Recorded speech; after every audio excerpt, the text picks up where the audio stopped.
On the back of your handout is a beautiful Rembrandt. Such paintings are very highly regarded within today's society and are seen as great accomplishments. However, there is another branch of art that is completely neglected by today's society. That is mathematics. Though it was historically considered a branch of philosophy and art, people don't really see it that way anymore. And I encounter this on a daily basis when people ask me to add large numbers in my head, even though this isn't at all what I do. Instead, like other mathematicians, I study structure. I seek beauty, and I create art, just as mathematicians have since the time of the Greeks. So, if mathematics hasn't changed, why has public perception changed? Why do people view it differently now and not as an art form? Well, this is mostly because of public education and our education system today, which has sucked all of the life out of mathematics. It's no wonder that students come out of their math classes so glad they never have to take math again, because they never actually got to do any of it. They never got to solve anything interesting. To fix this, we have to stop looking at mathematics through a lens of applicability, as often plagues us today, and instead, we have to start looking at it through a lens of art. We have to undergo a paradigm shift. I often refer to this new way of thinking as the Picasso paradigm. To better understand what I mean, please flip your handouts over. You'll see a picture entitled Guernica, a famous painting by Pablo Picasso. Take a moment to look at it, and I'll be here waiting. Okay, now what are you thinking about? I'm very confident that none of you are thinking, how can I make a quick buck off of this? How can I get a little bit extra money in my job? No. Instead, you're asking yourself why Picasso painted the people in such an abstract way. Why did he paint them the way they did? What was Picasso thinking? And what can I learn and what should I be thinking looking at this painting? And we'll see that we can take these same ideas, these same questions, and we can use them to fix mathematics by just applying them to mathematics and looking at mathematics as an art once again. For another example, let's look at music. This is probably the most highly regarded art form in our society today, and it was really well investigated a couple decades ago by Paul Lockhart in his treatise, A Mathematician's Lament. In it, Lockhart asks us to imagine that we are musicians. I ask you to do the same. So, imagine you're going into an elementary school. There's a lot of students there, and you want them all to be loving music like you do. You go in, but you're a little bit surprised. No one's playing an instrument, and no one's singing a song. So what are they doing? They seem to be filling in notes on the clefs, and just scribbling things on a board and on homework assignments. You're confused, and so you go up and talk to the instructor. She tells you, oh, most of the students are horrible. They won't sit down and learn their chromatic scales. Instead, they just want to talk and sing songs. I guess they're just music people and non-music people. I have this one student, though. She draws every sharp and flat perfectly. Oh, she's going to be one heck of a musician one day. How terrible! How much has the self-expression been lost in this story? How far would music have to fall to get here? Surely society wouldn't deprive us of such a meaningful form of self-expression. But it has, and it's done that in mathematics. Mathematics today, instead of being a beautiful canvas to fill in ideas, a story waiting to be told, is now just a bunch of meaningless symbols hopping across a page that students have no idea what it is or what it possibly means. To many, mathematics has become nothing more than a chore they have to accomplish, so that someday they can get into college or fill out taxes or something like that. So students often ask me, how am I going to use this? When is this going to be applied in my life? And honestly, if you're just doing it for that, to fill out tax forms, and that's the kind of practicality you're looking for, then you're never going to use it.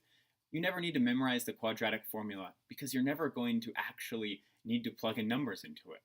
However, there are times that it's good to understand what it means, even for the layman who might not need to plug stuff into it.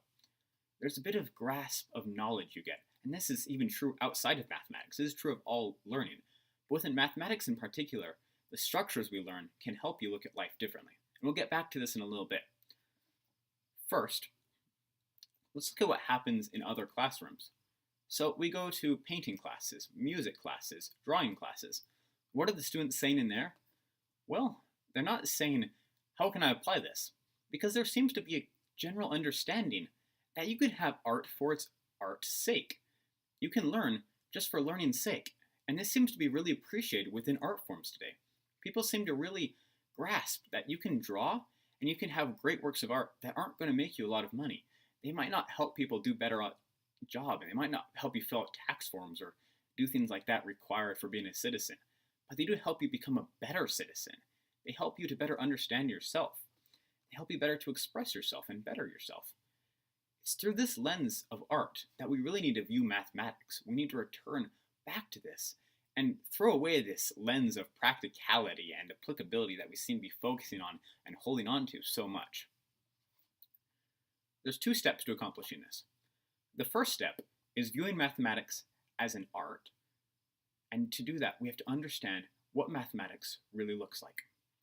G.H. Hardy, one of the best mathematicians of all time, wrote that the mathematician's patterns, like the painters or the poets, must be beautiful. The ideas, like the colors or the words, must be beautiful and must fit together in a harmonious way. Sir Atiyah, another famous mathematician, followed upon these ideas and gave his own commentary, saying that art in mathematics is found identifying and solving interesting problems. So now we have a structure for what a good math problem should look like. First, we have students identify the problem.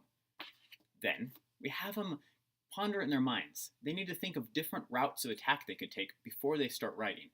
Ponder which one's best, and then, when they've figured it out, they compress the ideas together, then write them down and create a formal proof, building on the ideas they've already had.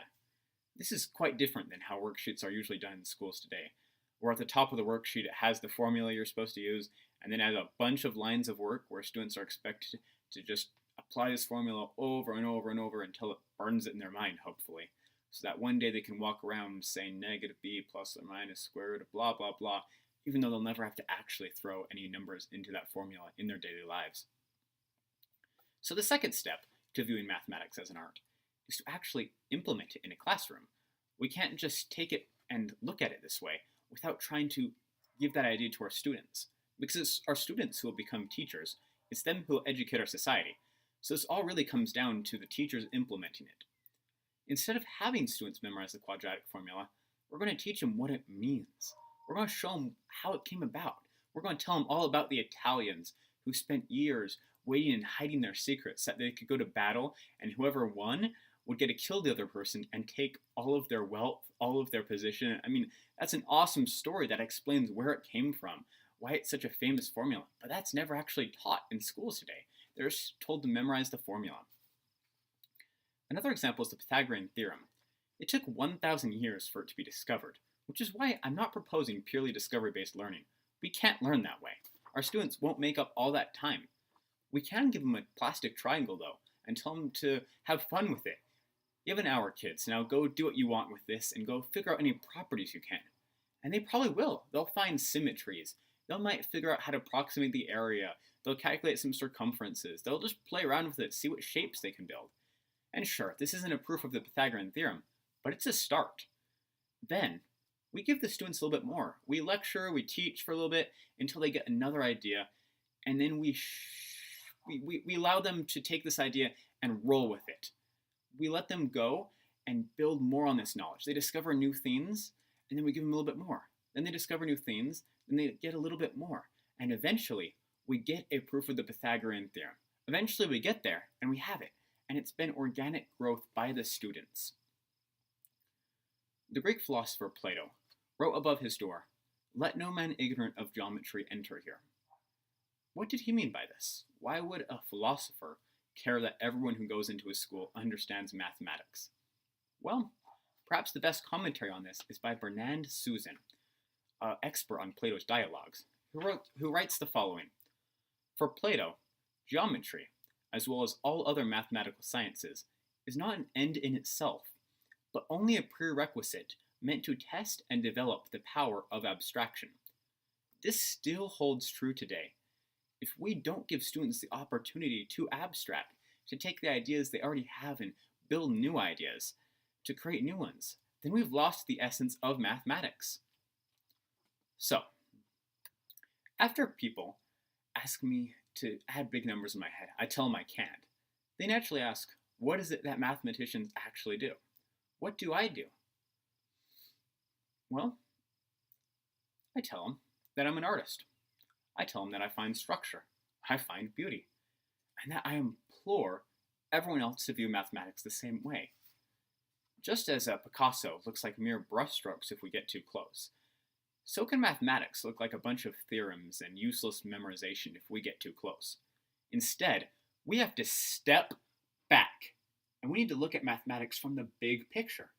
We need to once again look at mathematics through a lens of art.